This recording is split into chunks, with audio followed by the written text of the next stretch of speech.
Alors tu peux peut-être nous dire un peu comment tu es arrivé à Singapour.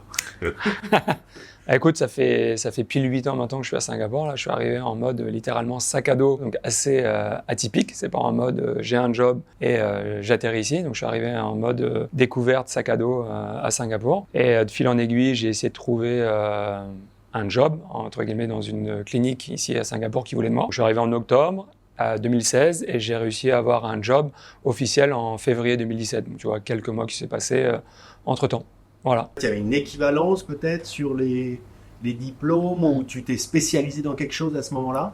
Alors en fait, à Singapour, il n'y a pas d'équivalence de diplôme pour la partie chiropractique et ostéopathie. Donc il n'y a pas de problème vis-à-vis du fait que tu sois diplômé de France, du UK, d'Allemagne, etc. Il faut juste en fait que tu aies en possession un bachelor's ou un master's degree in ostéopathie à Singapour. Est-ce que tu peux nous parler un peu plus de ta practice justement et en quoi ça consiste? Alors l'ostéopathie, c'est l'une des 3 filières, je dirais, avec la kinésithérapie, donc physiothérapie en anglais, et la chiropractique en anglais. C'est l'une des 3 branches qui est une médecine à visée de traitement manuel sur lesquels on va travailler en réalité sur à la fois la colonne vertébrale, le viscéral et le crânien. Donc c'est les 3 branches de l'ostéopathie.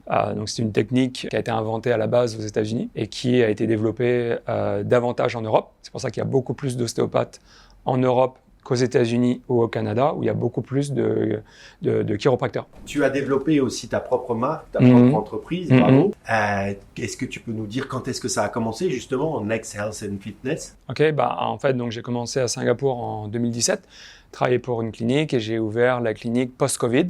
Je cherchais un nom, je t'avoue, pas très funky, mais Next Health, dans le système où je voulais en fait un petit peu, sortir un petit peu du cadre 100% ostéopathique en voyant des patients en one-to-one uniquement sur des ajustements classiques, manuels purs et durs, et mixer un petit peu plus sur de l'aspect réhabilitation fonctionnelle, parce que juste un traitement passif sur une table pendant 45 minutes avec un patient ne va pas fixer le patient sur un long terme. Ça va fixer quelque chose sur du short terme, mais si tu cherches à résoudre un problème plus chronique, plus profond, il faut absolument qu'il y ait une vision beaucoup plus holistique et fonctionnelle derrière à la clé sur des exercices soit de mouvement et ou de renforcement musculaire associé. Ok, donc finalement tu les accompagnes un peu sur leur vie de tous les jours? Alors tous les jours, peut-être pas non plus tous les jours au quotidien avec eux, mais quand je reçois un patient au cabinet, j'essaye de ne pas travailler trop en local. Par exemple, si tu viens me voir pour une douleur d'épaule, je vais chercher à savoir pourquoi tu as mal à l'épaule. Je ne vais pas juste traiter ton épaule pour traiter ton épaule.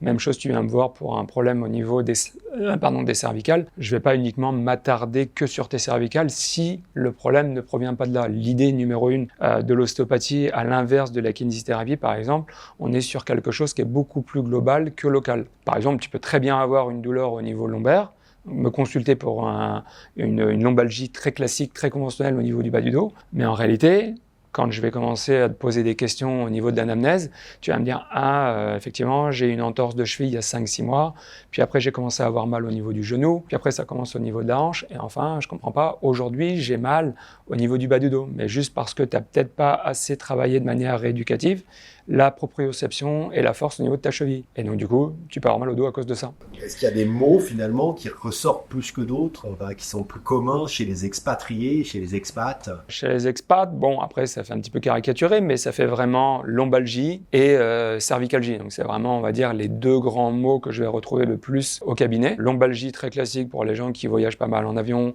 qui sont assis pendant pas mal d'heures derrière leur écran d'informatique.